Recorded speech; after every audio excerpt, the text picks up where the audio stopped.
Dan disitulah bermulanya perubahan. Buah tin ni terkenal sejak ribuan tahun, tapi dia juga antara buah yang paling susah dijaga. Sejak sekitar 3,000 hingga 4,000 sebelum Masihi, manusia dah kenal dah buah tin ni. Zaman tu belum ada lagi peti sejuk, belum ada juga teknologi simpanan. Tapi buah tin dah pun ditanam dan dimakan. Manusia masa tu perasan satu benda lah. Buah tin ni lembut dan manis dia semula jadi. Tapi sifat tu jugalah yang buat dia cepat rosak dan tak tahan lama.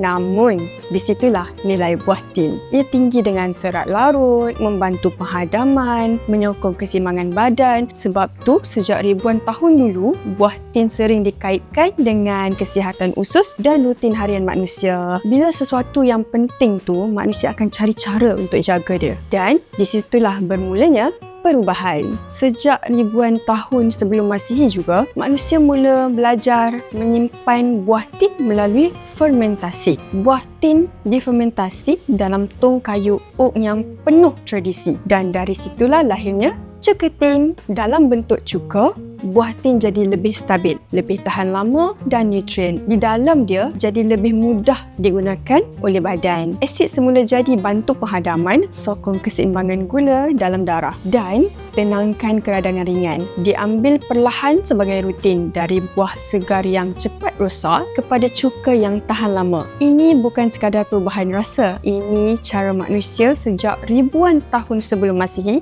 menjaga kesihatan. Ringkas tapi padat.